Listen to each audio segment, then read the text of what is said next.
Now I'd like to talk to you a little more about the atheist mentality that I've been noticing. And in my investigations, I've come across this website. It's called Dogmatic and Spiritual Religion. It was written by Stephen Taylor, PhD, out of Metropolitan University. And, it goes on to several ideas that, there are good things that happen from religion. There are bad things that happen from religion. But we can't disregard the people. But even more interesting than that, it goes down a few paragraphs and talks about two types of religion. And it says, to make sense of what he's already talked about, we need to distinguish between two fundamentally different types of religion: dogmatic religion and spiritual religion. Dogmatically religious people are those who think that they're right and everyone else is wrong. For them, religion isn't about self-development or experiencing the transcendent, but about adhering to a set of rigid beliefs and following the rules laid down by religious authorities. It's about defending their beliefs against anyone who questions them, asserting their truth over other people's, and spreading those beliefs to others. For them, the fact that other people have different beliefs is an affront, since it implies the possibility that their own beliefs may not be true. They need to convince other people that they're wrong to prove to themselves that they're right. And this got me thinking. You can read a little bit more of that yourself, but this got me thinking. Well, I've been noticing this in atheism. And I've been talking about this in videos. So I looked this guy up. I found him on Facebook. And I wrote him a message. I just read a webpage containing dogmatic and spiritual religion. While I completely agree with the analogy, I've noticed more and more dogmatic atheists behaving with the same patterns of ego and the I'm right and everybody else is wrong attitude. What are your thoughts on this? And to my surprise, he replied back, "Hi, I completely agree. Atheists can be just as dogmatic as religious people, and just as determined to hold on to their beliefs in the face of contradictory evidence." So we have a doctor here saying the same thing that I've been saying all along. Well, we can break this down. We can break this down to three types of people. We only mentioned two, but I'll get to the third one here as we go along. We have the spiritual people, and these are people, according to the article, the spiritual religion promotes the higher attributes of human nature, like altruism and compassion, and fosters a sense of the sacred and sublime. They're happy to investigate other beliefs and may go on to other groups, temples, and services. They usually aren't evangelical. Their attitude is that different religions are suited to different people and that all religions are different manifestations or expressions of the same essential truths. Now, this is what I put down in my video, The Dawkins Illusion Part 2, Which God? And that all religions basically have a similar idea. And this idea is universal. And so I can identify myself as a spiritual, maybe not religious, but as a spiritual.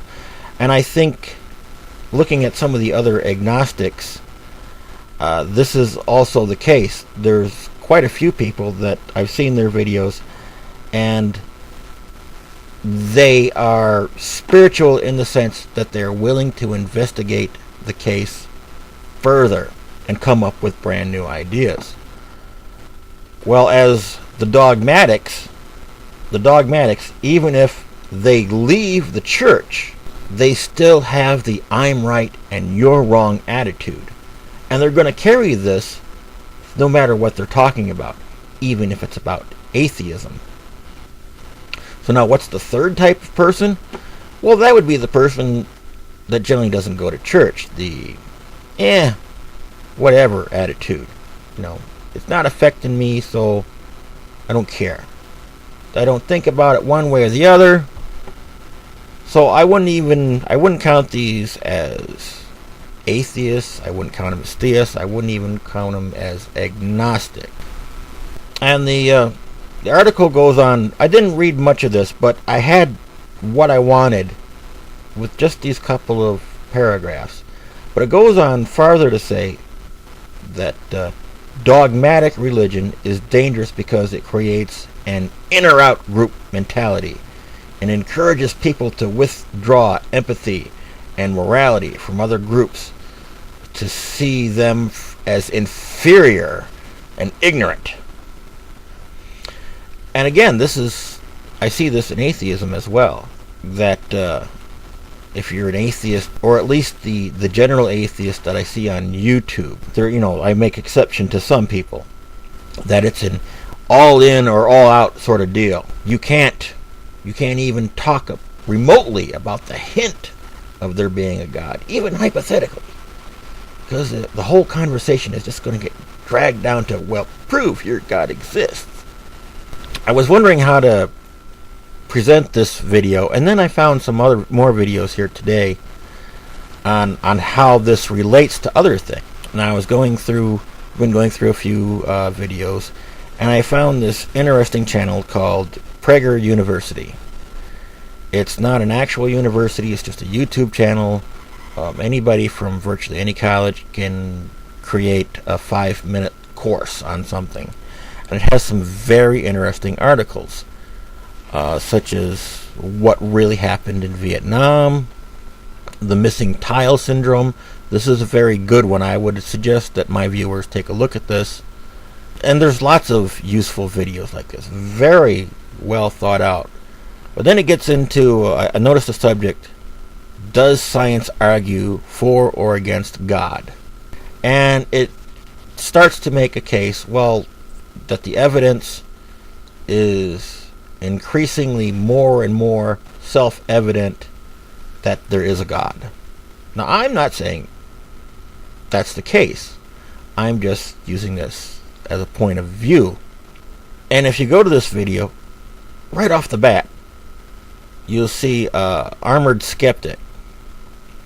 And he throws in a logical fallacy. Okay. Explain why a God would create a universe that requires so many factors and not just create a single solar system with multiple unchallenged stars in the distance. Why would a God create deadly asteroids that could hit the planet more frequently if not for a Jupiter-like planet taking these asteroids out for us? And then I got on here and saying that this is a fallacy.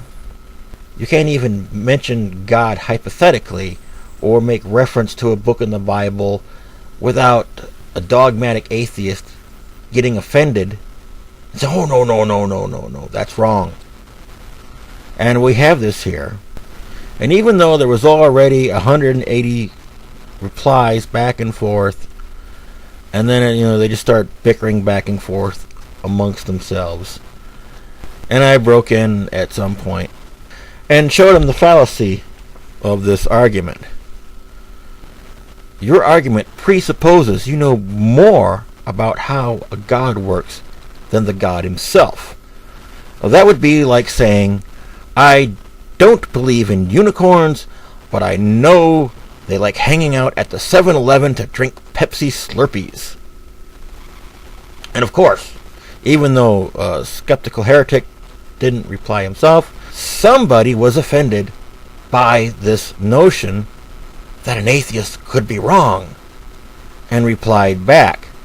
And even though I pointed out the fallacy of her fallacy, they still came back, and the whole argument was straw-manned on and on and on and on and on, pointing out irrelevant references that have nothing to do with the argument. Just as long as the argument keeps going, they're happy. And then there's another video from Prager University. It's called Do We Have Free Will? This is a very interesting video, and I encourage my viewers to take a look at it.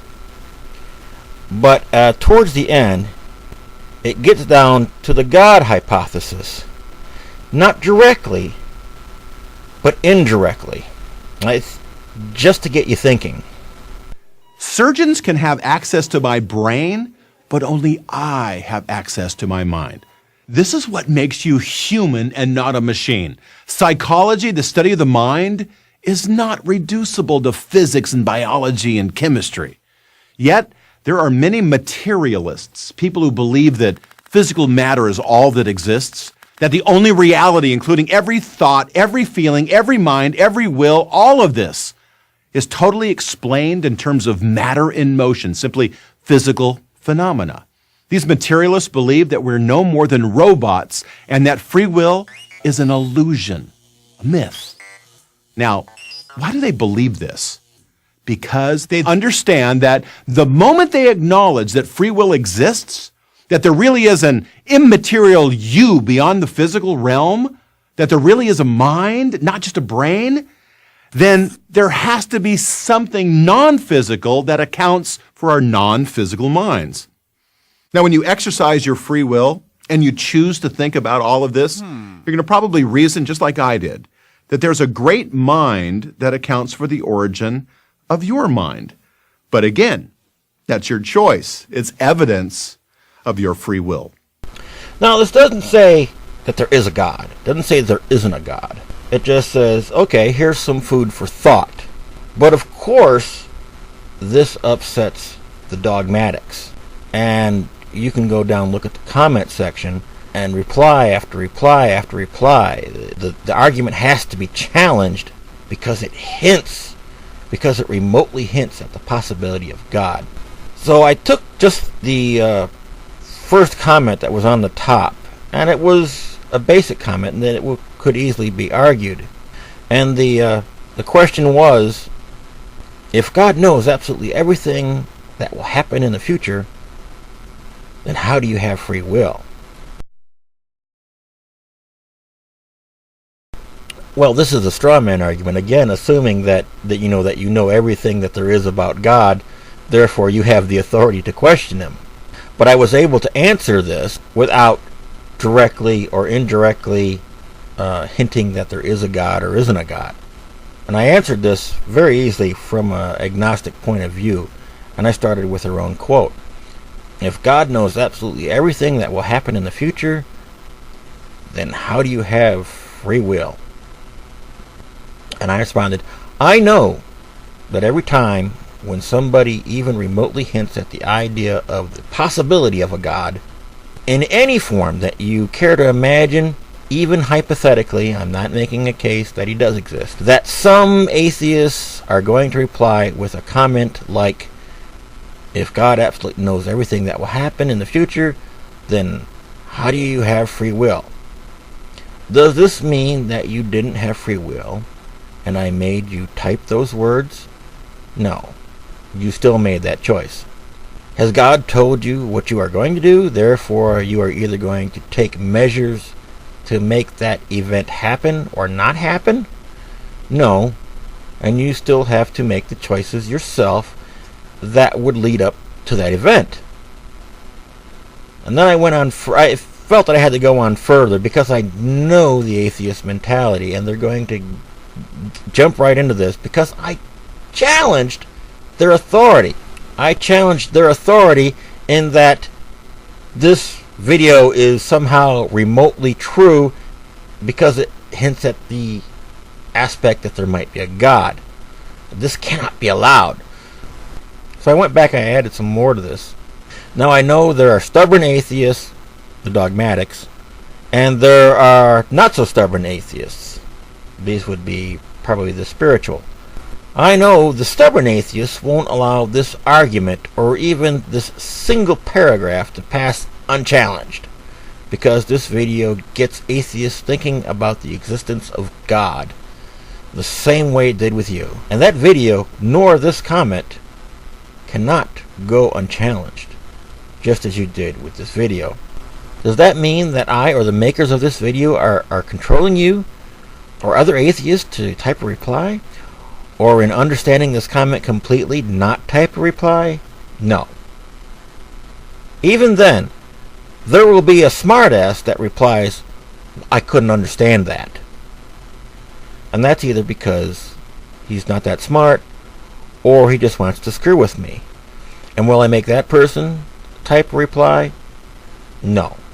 And knowing the atheist mentality, I felt that I had to go on a little bit further and add, even then the smartass will still reply because he doesn't want to think of himself as stupid and say, you just don't make any sense.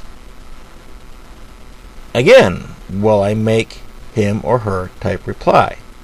In this case, the answer is yes. But only because I challenged his or her ego, same as this video does.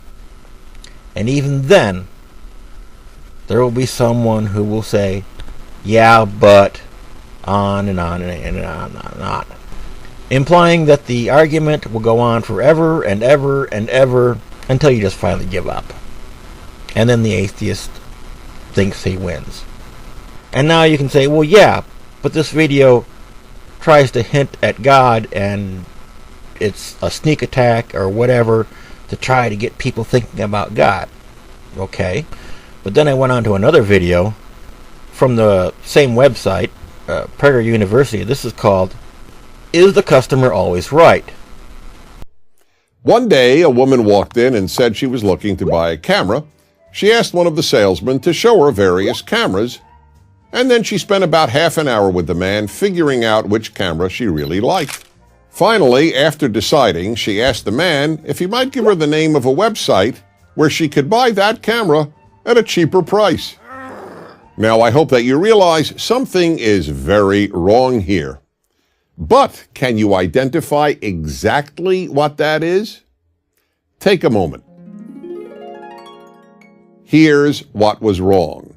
That woman stole that man's time and that store's resources. And she did so deliberately. In fact, had she taken money from the man's pocket or from the store's cash register, it would have been no different. Why? Because this woman went into the store knowing in advance that she was not going to buy a camera at the store, but on the internet. She didn't go to the store thinking she might buy a camera there. She went into the store solely in order to use the store's building and inventory, which cost money to provide, and the expertise of a salesman in order to choose what camera she will buy on the internet cheaper. What this woman did was wrong, yet people do it all the time. Now, this has nothing to do with religion. However, sometime in the middle of the video, the man in front of the camera makes a reference to a Hebrew holy book. In fact, what she did violates a law found in a book called the Talmud. The Talmud is the second holiest book of the Jewish religion after the Bible itself, and it contains a law that changed my life when I first learned about it. If you enter a store, you are not allowed to ask the storekeeper the price of an item if you know in advance that you won't buy it. So the guy in the video hasn't mentioned religion. He hasn't mentioned whether there is or isn't a God. He just makes reference to a holy book that says, hey, if you're going to do it this way, that's wrong. And we can either agree or disagree that this law is correct or incorrect. Not based on religion, not based on whether or not God exists or not, but just solely on the morality of it. But if you scroll down and look at the comment sections, there they are. There are the atheists making replies. Their authority has been challenged. Something was mentioned and a holy book was referenced. So therefore, everything must be challenged by the atheists. And there they are in the comment section. And it gets down basically to the same argument. Well, prove your God exists.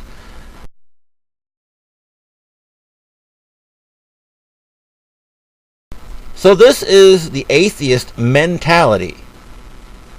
It's completely dogmatic, again, with the exception of a few atheists that are more spiritual in thought, that still sends up a red flag on the mind of the atheist. And that idea has to be challenged with no exception. Well, even now that I've made this video, there are going to be people that are going to challenge this idea, simply because I've challenged the idea of atheists, not atheism. Because I've challenged atheists, they're going to drag it down that I don't believe atheism is a correct way of thinking. I don't care if atheism is a correct way of thinking or not. It's the atheists that I'm talking about.